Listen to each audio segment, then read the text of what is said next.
हाय, मी सूरज गडगडे परत एकदा तुमचं सगळ्यांचं स्वागत करतो माझ्या यूट्यूब चॅनलवरती। आज एका नवीन व्हिडिओसोबत तुमच्याबरोबरती मी आलेलो आहे। व्हिडिओ बनवायचं कारण असं की आज मी चाललो आहे प्रागला। प्राग एक सिटी आहे युरोपमधली, जर्मनीच्या शेजारी एक चेक रिपब्लिक नावाचा एक छोटासा देश आहे। त्या देशाची ही राजधानी आहे प्राग। खूप सुंदर आहे। मी पण तिकडे पहिल्यांदाच चाललो आहे आणि जाता जाता म्हणलं व्हिडिओ बनवावा। तर प्रवास कसा होतोय काय होतंय, मी आत्ता आहे फ्रांकफुर्टच्या स्टेशनवरती। फ्रांकफुर्टच्या स्टेशनवरून मला जायचं आहे फ्रांकफुर्टच्या एअरपोर्टवरती। तर बघूया आपण प्रवास कसा होतो आणि जाता जाता सगळे सीन्स आपण मी तुम्हाला दाखवणार आहे। थँक्यू।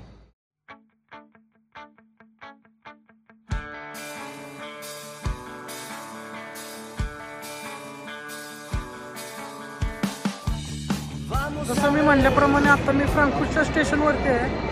तर इथं हे स्टेशन असं बांधलेलं आहे की ह्या स्टेशनच्या 2 मजले खाली अजून 2 स्टेशन्स आहेत। तर तिथून आपल्याला एस-बान पकडायची। तर हे जे दिसतंय याच्या खाली पण आपल्याला जायचं आहे। तर मी दाखवतो कसं स्टेशन बांधलं।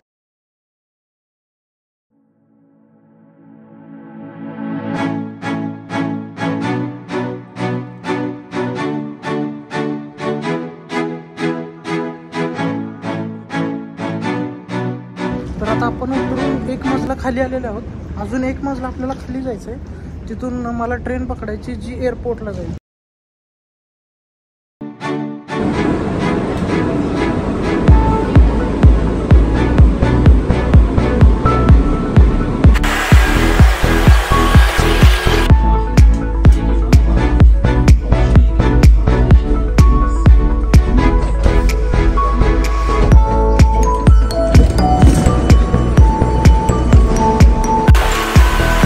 तर मी तुम्हाला म्हणल्याप्रमाणे आता मी एअरपोर्टवरती आलेलो आहे, एअरपोर्टच्या स्टेशनवरती आलेलो आहे। आणि चांगली गोष्ट सांगायची जर्मनीबद्दल म्हणजे की यांचं पब्लिक ट्रान्सपोर्ट, की जर्मनीच्या प्रत्येक एअरपोर्टमध्ये, आता फ्रांकफुर्ट हे मोठे एअरपोर्ट आहे, इंटरनॅशनल एअरपोर्ट आहे जर्मनीचं आणि सगळ्यात मोठं एअरपोर्ट आहे। तर या एअरपोर्टमध्येच नाही तर जर्मनीच्या कुठल्याही एअरपोर्टमध्ये जर तुम्ही गेलात तर प्रत्येक एअरपोर्टच्या खाली रेल्वे स्टेशन आहे आणि बस स्टेशन पण असते वरती। तर एअरपोर्टमध्ये जायला तुम्हाला फ्रिक्वेन्सी पण ट्रेनची चांगली असते। 10-10, 15-15 मिनटाला ट्रेन आहे तुम्हाला फ्रांकफुर्ट स्टेशनवरून इकडे यायला। तर मी आत्ता आलेलो आहे आणि ह्या स्टेशनच्या वरती एअरपोर्ट आहे। तर आता मी वरती जाणार आहे एअरपोर्टवरती। तर तुम्हाला दाखवतो कसा रूट आहे।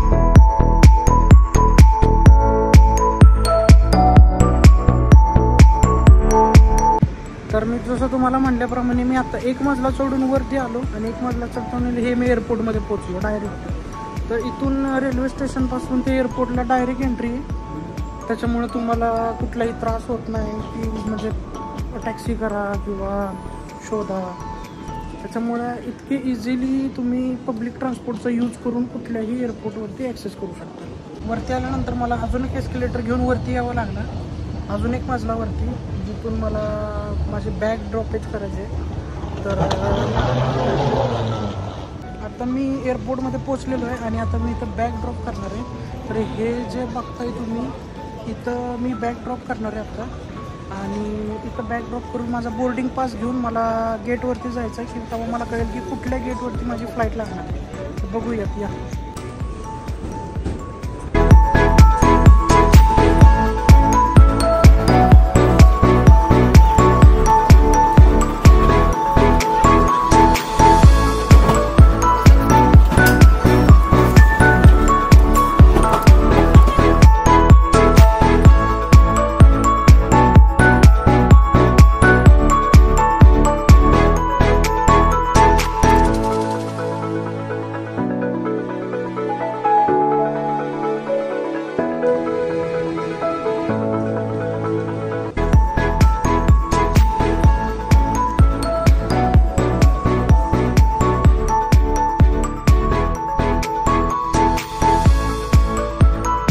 तर मी आत्ता माझ्या A69 गेटवरती आलेलो आहे।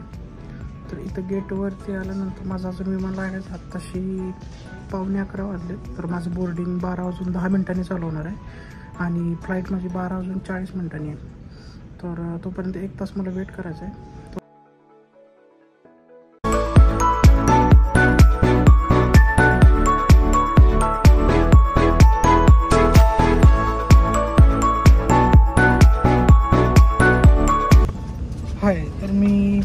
बसलेलो आहे आता आणि बघू शकता घाबरायची गरज नाही, कारण हे विमान बोईंग कंपनीचं नाही आहे, हे विमान आहे एअरबस कंपनीचं, त्याच्यामुळं सेफ टू फ्लाय.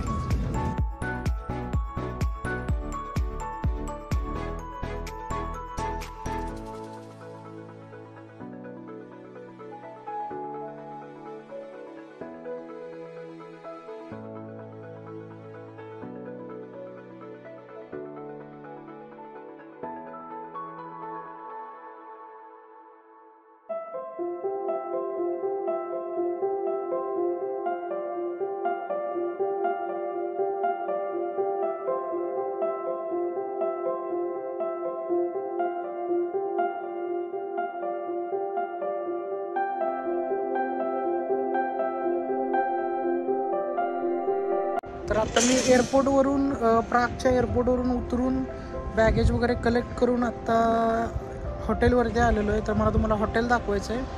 तर हे हॉटेल आहे हिल्टन. तर इथे माझ्या कंपनीने हॉटेल बुक केलेलं आहे. तर इथं मी सोमवारपासून ते शुक्रवारपर्यंत आहे या हॉटेलवरती आणि शुक्रवारी माझी रिटर्न फ्लाईट आहे. तर इथून मला उद्या जे काय असेल कंपनीच्या कामानिमित्त जावं लागणार आहे. तर मी तुम्हाला आतनं पण हॉटेल दाखवतो कसं, चला बघूया.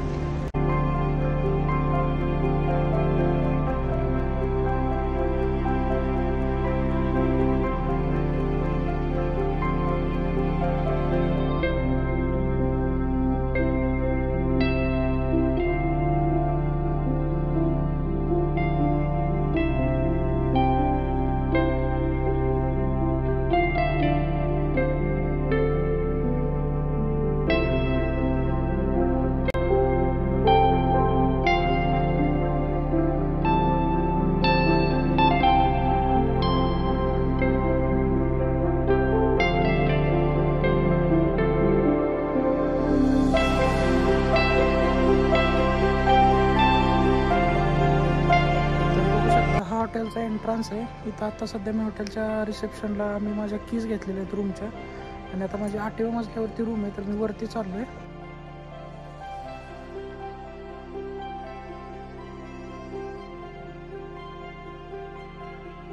तर मी आता प्रागमध्ये पोहोचलेलो आहे आणि थोडीशी शॉपिंग करायची होती म्हणून थोडंसं बाहेर आलेलो आहे. तर सिटी एक्सप्लोर करतोय. खूप सुंदर अशी सिटी आहे. युरोपमधली प्रत्येकच सिटी सुंदर आहे, त्याच्या बाबतीत काय बोलायला जागाच नाही आहे. पब्लिक ट्रान्सपोर्ट म्हणा किंवा सिक्युरिटीच्या बाबतीत म्हणा, सगळ्याच गोष्टी खूप चांगल्या आहेत. तर बघूया आपण कसं आहे प्राग.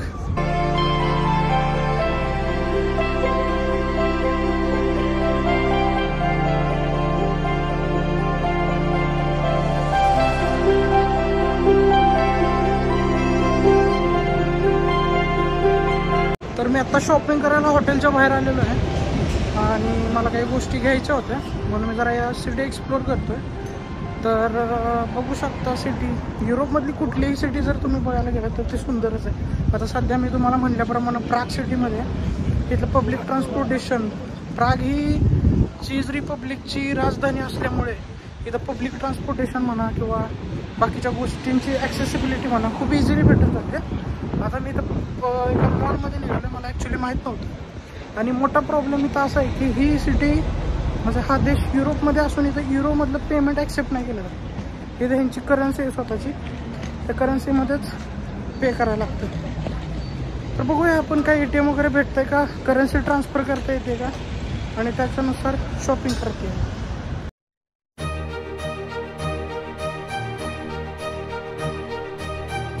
आता मी इथल्या एका लोकल मॉलमध्ये आलेलो आहे शॉपिंगसाठी. मला एक बेल्ट पाहिजे होता, बेल्ट घ्यायचा होता. तर मॉल बघा तुम्ही कसं आहे.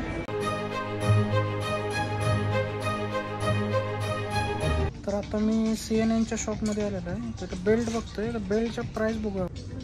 हे बघा, हा एक बेल्ट आहे. तर ह्याची प्राईस 19 युरो आहे, म्हणजे जवळपास 1800 रुपयाला हा बेल्ट आहे. हा पण 1800 रुपयालाच आहे. हा 12.99 युरो, म्हणजे जवळजवळ हा 1100 रुपयाला आहे. पण क्वालिटी ठीकठाकच आहे, एवढी काही खास पण नाही आहे. तर हा मला ठीक वाटतोय, बेल्ट घेतोय मी. बाकीच्या पण वस्तू छान आहेत. आता ही यांची करन्सी आहे 958 म्हणजे 1 युरो 25 करन्सी आहे यांची. तर त्यानुसार यांच्या किमती आहेत.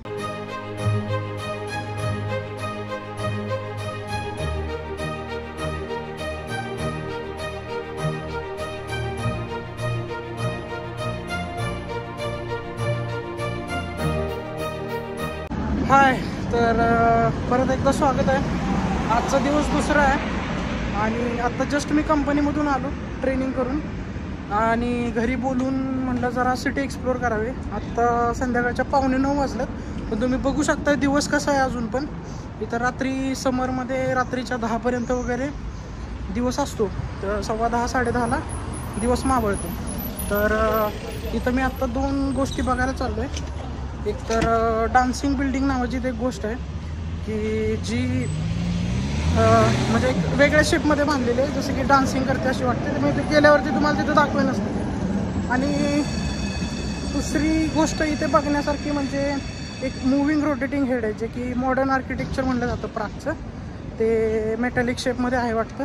मी पण अजून काय बघितलेलं नाही, आत्ता तिकडंच निघालो आहे आणि तिकडे गेल्यानंतर बघूयात आपण त्या गोष्टी कशा आहेत काय.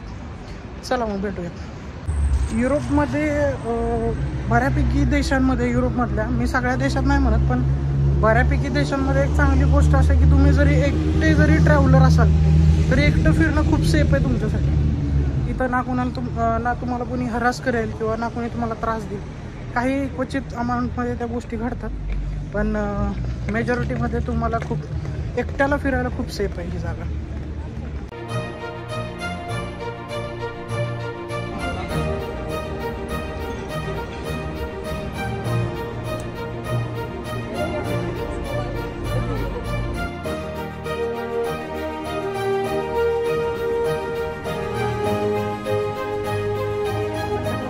रोटेटिंग हेडच्या इथं पोहोचलेलो आहे. तर मॉडर्न आर्किटेक्चरचा एक नमुना आहे, तुम्ही बघू शकताय. हे ते रोटेटिंग हेड आहे की जे मूव्ह होतं. तर बघूया आपण कसं मूव्ह होतं इथं.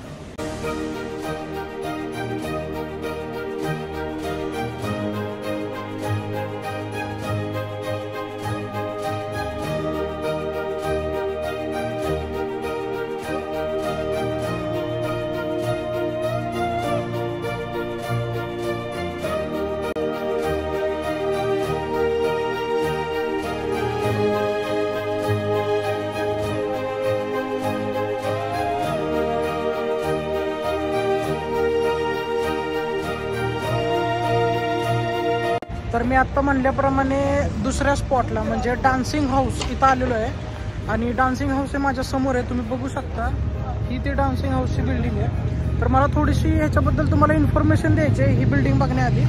ॲक्च्युली इथं ह्या डान्सिंग हाऊसच्या आधी इथे एक वेगळी बिल्डिंग होती. तर वर्ल्ड वॉर 2च्या काळात म्हणजे 1945च्या साली US ला जर्मनीवरती बॉम्बिंग करायचं होतं, पण चुकून US ने ह्याला जर्मनी समजून ह्याच्या जागी जी पहिली बिल्डिंग उभी होती तिच्यावरती बॉम्बिंग केलं आणि ती बिल्डिंग डिस्ट्रॉय केली. आणि ती डिस्ट्रॉय केल्यानंतर 1992 ते 1996च्या या काळामध्ये फ्रेड आणि जिंजर हे एक ड्यू होता, डान्सिंग ड्यू होता. तर ह्यांच्यासाठी ही बिल्डिंग अशी डिझाईन करण्यात आली की फ्रेड आणि जिंजर हे दोघं डान्स करतायत अशी ती पोज ह्या बिल्डिंगला देण्यात आली. त्यामुळे ह्या बिल्डिंगचं नाव डान्सिंग हाऊस असं पडलेलं आहे.